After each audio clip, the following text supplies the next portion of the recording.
This program is brought to you in part by CIE Tours International. For over 80 years featuring all-inclusive tours and go-as-you-please value vacations throughout Ireland and Britain. CIEtours.com. And by Sacred Heart University of Fairfield, Connecticut and Dingle, County Kerry, Ireland, where our Centre for Irish Cultural Studies offers unique academic study abroad opportunities for college students and educational travel programs for adults. And by Tourism Ireland, celebrating a special year in Ireland, The Gathering 2013. A year-long countrywide celebration of music, food, culture, and unique events. Ireland.com.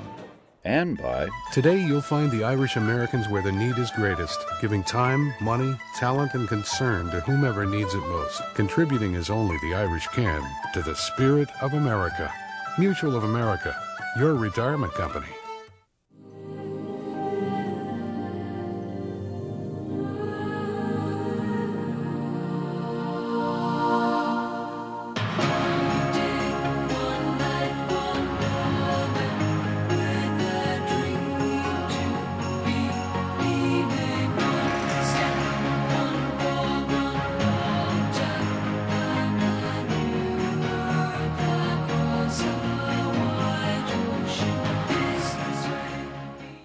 Hello and welcome. I'm Patricia O'Reilly and I'm delighted you could join us for another edition of Out of Ireland. Coming up on this week's programme. We look at the work of the Irish aid agency GOAL, which tends to the needs of some of the world's most vulnerable people, from Haiti to Syria. But first, for a roundup of the week's news from Ireland, over to RTE, Ireland's national broadcasting service.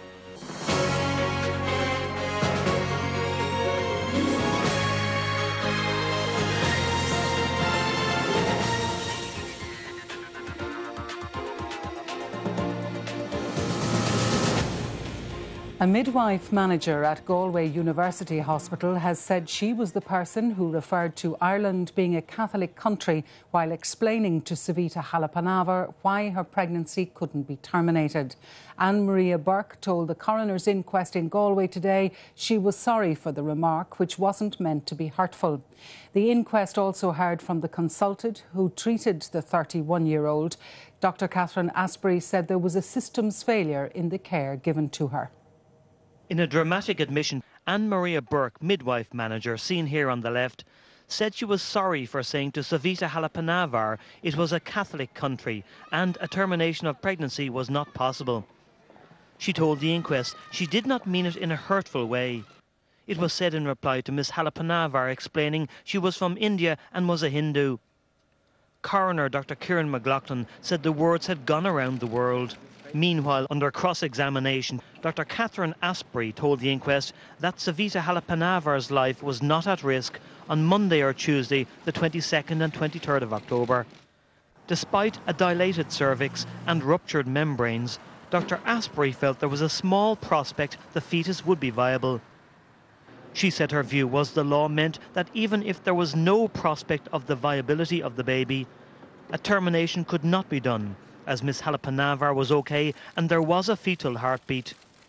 She was constrained by Irish law. But by early morning Wednesday, the 24th of October, she had severe sepsis, her life was in danger, a termination was being considered when a scan showed the fetal heartbeat had stopped. On the claim by a nurse midwife that the hospital internal investigation may have put entries into the medical records, Declan Buckley, senior counsel for the hospital, said this wasn't the case. He said that some records had been marked, but nothing had been changed. Eugene Gleeson, senior counsel for Mr. Halappanavar, said there were a flurry of retrospective entries. And he said that while these were identified, they needed to be explained. Here, Margaret Thatcher will be remembered for her hardline handling of the 1981 IRA hunger strikes, but she also played a key role in negotiating the Anglo-Irish Agreement. Today, President Michael D. Higgins said her involvement would be recalled as a valuable early contribution to the search for peace and stability in the North. Months after taking office, Margaret Thatcher swept into the European summit at Dublin Castle in 1979, demanding a rebate on Britain's contributions. Her performance then set the tone for a relationship with this country that was always fraught and often furious. The conflict in the north was entering its second decade. It seemed intractable. Her own views on the violence, already coloured by the loss of her closest advisor, Éire Niamh, to an INLA bomb, was hardened further by successive IRA atrocities. We were at the height of terrorist activities in this country with the IRA, Sinn Féin, and that there was quite a number of many difficulties there in trying to deal with them. She was a woman who came in with the idea, in my view, that this was a military matter, a security matter, and it wasn't, of course, as was proven in the long run. For many, her handling of the 1981 hunger strikes was disastrous, sundering an already divided society in the north as never before. 4 prisoners have taken their own lives deliberately. You cannot and must not give political status. She made gross mistakes. The way in which she mishandled the prison issue, the hunger strike issue, actually did what she would not have wanted it to do. It gave the Republican movement an impetus that nothing else could have given them. The poison engendered then still laces Republican assessments of her legacy, even if she went on to reach out to Sinn Féin. She pursued a draconian policy of militarism, embraced collusion, authorised the killing of citizens, both in overt and covert operations. And even though, in marked contradiction to her public posturing, she opened up a back channel of communication with Sinn Féin. In the Republic, after some early overtures from incoming Taoiseach Charles Haughey, relations plummeted during the Falklands War. The sinking of the Belgrano saw an Irish minister branding Britain as the aggressor in the conflict, and this country withdrawing support for sanctions against Argentina. A change in government here saw fresh initiatives in the north, the first roundly rejected. Unified Ireland was one solution. That is out. A confederation of 2 states, that is out. A third solution was joint authority. That is out. Then the conflict came to Margaret Thatcher's doorstep. The IRA bombed her hotel in Brighton. The attack killed 5 and injured many more. She herself had a narrow escape. But behind the scenes, efforts were continuing to forge a deal on the north. Within a year of that attack, Margaret Thatcher was signing the Anglo-Irish Agreement. The fruit of painstaking work by senior officials on both sides, it gave the Republic, for the first time, a say in the workings of the north. She would be the one, in a way, who, by signing up to the Anglo-Irish Agreement with Gareth Fitzgerald after 2 years of intensive negotiation, did really set things on the road to what became the peace settlement we have today. The deal enraged unionists, blindsided by a Prime Minister they'd trusted, though attitudes have dramatically mellowed today. It was a mistake, but, you know, I look back now, perhaps it's 30 years from I went to Parliament, and I'd love to be able to say I never made a mistake. The irony is that Margaret Thatcher came to feel the Anglo-Irish Agreement didn't deliver on cross-border security and was a bad deal for Britain. It remains, though, the principal legacy here of a leader that was as divisive as she was determined. David Davenpour, RTE News. Enniskillen in County Fermanagh is gearing up for the G8 summit, which takes place there in June. Tourism in the border region expects a major boost, with international delegations booking out hotels as far as 40 miles from the venue. Built at a cost of more than £30 million, on the market for a third of that price, the Lough Erne Resort Hotel is in pinch-me mode because it's hosting the G8 summit. But the bonanza is boosting the hotel sector well beyond County Fermanagh. Sligo's Clarion Hotel will be hosting part of the huge Russian delegation.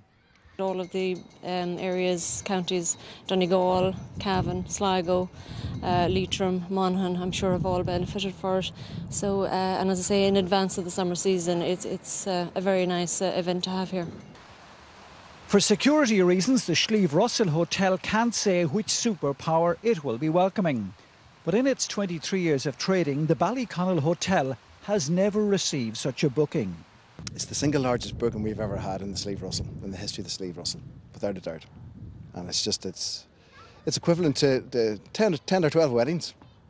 Northern Ireland's Enterprise Minister lives locally, and she knows the opportunity that is unfolding in Fermanagh. I can understand why people look particularly to President Obama, but it's not just about the Americas. This is also about Russia, about Japan, about the rest of Europe. So it is a world event. The two-day summit on June the 18th and 19th will cause major traffic disruptions, but for many businesses, the windfall will greatly outweigh the headaches. Tommy Gorman, RTE News, Fermanagh. Priests and parishioners from St John the Baptist Church in Tralee in County Kerry say they're in a state of shock after a donor anonymously gave €100,000 towards its maintenance. The woman from Hong Kong and a non-Catholic said she wanted to say thank you for the solace she found there. There was an audible gasp when parishioners in St John the Baptist Church in Tralee were told last Saturday night that a woman who wished to remain anonymous had given the church a cheque for €100,000. Parish priest Father Sean Hannafin told the congregation that at first he thought the offer was an internet scam. She phoned looking for bank account details and she didn't get them. And she eventually arrived herself. I didn't meet her, I wasn't in the parish centre. One of our staff met her and one of the other priests met her. She just handed the cheque. And I wasn't too sure how bona fide the cheque was until it cleared, and it took 5 weeks to clear. So I just didn't know. And then I spoke to her again after it cleared and sent her a letter and an email. All that is known about the woman is that she found solace here while visiting a sick relative in hospital 2 years ago in Tralee, and that she wanted to say thank you. And somehow she was drawn by the angels. This is what she told me. I have never met her, I've talked to her twice, but that she was drawn by the angels into some form of prayer, and she wanted to come back and fulfill her promise. The donation is for the church building itself, and the parish is deciding what to do with the funds. And we're delighted that she came into St John's, delighted that she found the space here to reflect and pray, and that we're conducive to that. And really hope that her life is going very well. And we are grateful and we thank her. Jenny O'Sullivan, RTE News, St John the Baptist Church in Tralee. 3 bottlenose dolphins spotted 10 days ago are continuing to swim and feed in a river at Bunratty in County Clare. The Irish Whale and Dolphin Group believes the dolphins are safe but has asked the public not to disturb them. Bunratty, the well-known tourist location in County Clare, is attracting visitors for a very different reason over recent days. 3 bottlenosed dolphins, including a calf, which belonged to the group normally resident in the nearby Shannon Estuary, have travelled upriver to Bunratty. The Irish Whale and Dolphin Group believe a fish trap, which includes mullet and smelt, located at the bridge beside the famous Dirty Nelly's pub, and which resulted from the recent dry spell, attracted them this far upriver. I don't think this ever happened in Bunratty before. But you wanted to be here to see it? Well, I'd just like to see that they're looked after properly and that they get back to safety. I've heard they've been here for a couple of days, but I also heard it in the radio today, and I thought I have to get out and see this because it's very unusual. 2 dolphins. And what did you see them doing? They jumped. And were you excited when you saw that? The Irish Whale and Dolphin Group believe this group of dolphins are quite safe for the time being. They're feeding well and are not trapped. Their biggest concern now is people. They've asked that people not get into the water to try and swim with them, that they can come along and enjoy this unusual wildlife spectacle, but not to disturb them. Any long-term stay in freshwater could be dangerous for the dolphins, but the heavy rain, which started this afternoon and is forecast to continue in the coming days, may draw them back to their natural seawater home in the Shannon Estuary. Cathy Halloran, RTE News, Bunratty, County Clare. One of the most famous television judges was in Dublin today to receive a special award from the UCD Law Society. Judge Judy has received the Vice Presidency Award in honour of her lifetime contribution to family law. The people are real, the cases are real. So goes the tagline of America's most watched daytime show. And at UCD today, the queue to see Judge Judy herself was also very real. So we've been watching Judge Judy for a few years and it's really interesting, and It's nice to see her in person because we always see her on TV. So we're studying business and all. We thought it'd be very interesting to see what she has to say about law and everything. She's just had a long, interesting life, and we want to hear about her story. I suppose she's just someone you've grown up with on the television from your childhood, so she's a bit of a legend in the law students' eyes. She has a star on the Hollywood Walk of Fame and has made the Forbes Top 100 celebrity list and been a Miss America judge. But today the award was made for Judge Judy's contribution to law. Not only do we recognise the kind of contribution that she's given to the legal sphere in opening up the courtroom and making it more accessible to the public, but also her dedication and work in the New York Family Court before she became involved in television was something that we truly admire. But what does she think has been her contribution to law? At the end of the day, the right thing is supposed to happen at the end of a trial. And it's not about gamesmanship. It's not about who's the smarter lawyer. It's not about who's got the more dough. It's about the right thing happening in a swift fashion. And then the moment the crowd had been waiting for. And as for why she thinks her show is such a hit, now in its 17th season, well, that's a judicial secret. Katrina Perry, RTE News at UCD.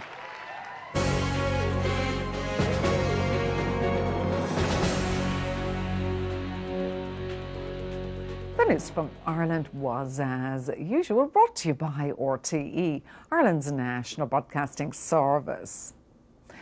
And now, over the years, Irish aid agencies have sent humanitarian workers to some of the most vulnerable areas in the world. We now take a look at one of the largest of these organisations, GOAL, their mission helping the poorest of the poor worldwide. The house I was reared in is but a stone on a stone. Ireland has a long connection with the Third World. For generations, Irish missionaries spanned the globe. In the face of abject poverty, religion became secondary to feeding and sheltering the poorest of the poor. Today, that tradition continues, with the missionaries replaced by Irish aid groups such as GOAL. Possibly because of our own history of famine and starvation, Ireland per capita donates more to the Third World than any other country. I think Ireland's history has informed today's sense of compassion for people in the developing world. The Irish voice is very authentic because insofar as Irish people have ever been in the developing world, it has always been for a good social value such as education, such as healthcare, and indeed religion. So our missionary history has also given Ireland an authenticity in the developing world. We're welcomed at the table when interventions are being developed, and that continues to today, and it's something that's in the DNA really of Irish people. Since its founding in 1977 by the former sports journalist John O'Shea, GOAL has spent over $900 million on emergency relief and development programs in over 50 countries. The organisation has responded to almost every major natural and man-made disaster across the globe over the past 36 years, priding itself on spending less than 5% of income on administration costs. GOAL works in some of the most fragile countries in the world, mostly in sub-Saharan Africa. In fact, we're in 13 countries around the world. We have more than 2,500 staff. There are 150 expat staff working in the field, and our overall budget every year is around €60 million. So that gives us a huge impact in the world, and we think that we are really an agent for change. It's not just about charity, which is temporary, it's change, which is permanent. So central to our ethos is to try to get in on the ground as soon as possible. When things are getting tough, GOAL will be there. The waves came in here at about 40 foot high. They swept We'd be very well known for our humanitarian interventions, that is, after a disaster, after a conflict. But we also have very specific long-term development interventions where we try to help people to develop resilience to any future disasters they may face. One of the ways in which we try to help people to develop their own resilience is in the area of water and sanitation. We also work in the area of nutrition to try and provide livelihoods for agriculture. We want to try to make sure that people have access to markets that they have the capability to earn money for themselves for the future, and that is a key ingredient in development.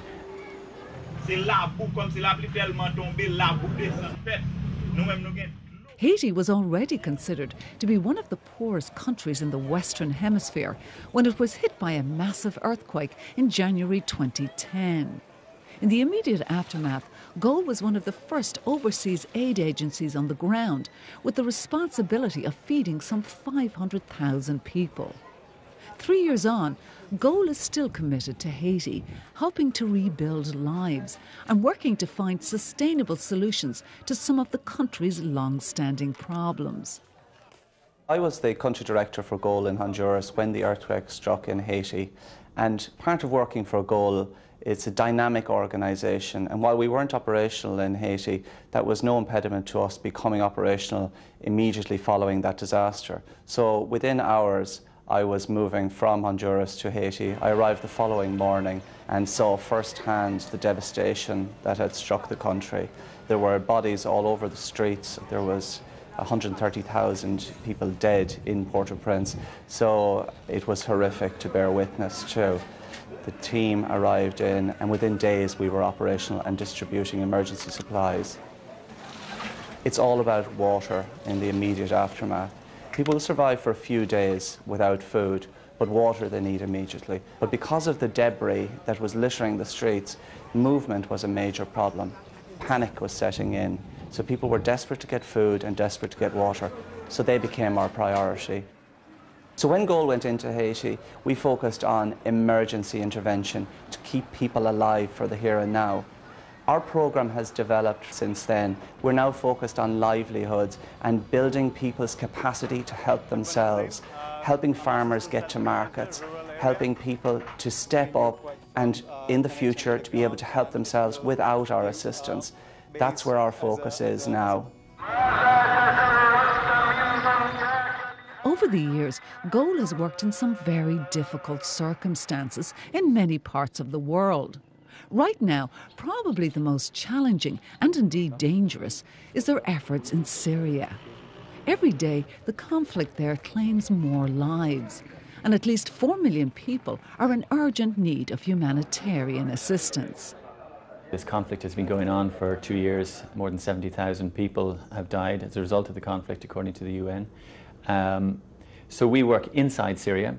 There are a lot of aid agencies that are working along the borders outside of Syria, but we try to support the idea that in the post-conflict Syria, it will be much more beneficial for that country if refugees stay within the country at this time. So we're trying to provide support and aid to people within the borders of Syria, and we have a very serious security protocols about all of our staff that work there. So it is a very difficult place to work. But if these places were easy to work in, everybody would be working there, and quite probably there would be no need for the kind of assistance that we provide.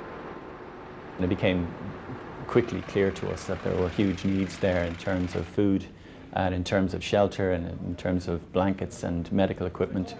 So the situation in Syria is still very fragile. We're not sure what will happen next. Naturally, as a humanitarian agency, we are neutral as to the outcome, but we are there because there is a need, and we will continue to be there so long as there will be a need. But if the government of Assad does fall, new political tensions will emerge at that time.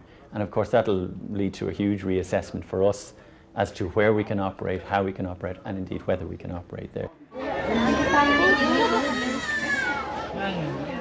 Tending to the needs of the world's most vulnerable is an ongoing and daunting task for any organisation. As soon as relief is brought to one part of the world, another crisis breaks out somewhere else. A continuing cycle of need and response.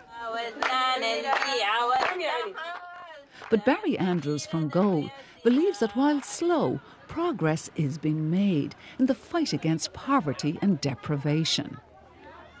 The position is that there would be 1 billion people in the world that are malnourished, but it has improved dramatically in the last few years. Aid has made a difference. You look at the figures for infant mortality, they've come down 40% in the last 10 years. You look at the impact on HIV/AIDS over the last 10 or 15 years, it has been enormous. And it is something that we should be genuinely proud of. And I think that there is a growing belief in the 21st century that there is a potential to eliminate absolute poverty in the world, and that's incredibly exciting. So Goal provides people, hopefully, with a way of helping people and to make that one of the most remarkable things of the 21st century, eliminating poverty. Great work being done there by the Irish humanitarian organisation Goal. Well, that's it for another week here on Out of Ireland, and don't forget to join us at the same time next week. But for now, from all of us here, I'm Patricia O'Reilly. Take care, and we'll see you soon. This program is brought to you in part by CIE Tours International. For over 80 years featuring all-inclusive tours and go-as-you-please value vacations throughout Ireland and Britain. CIEtours.com.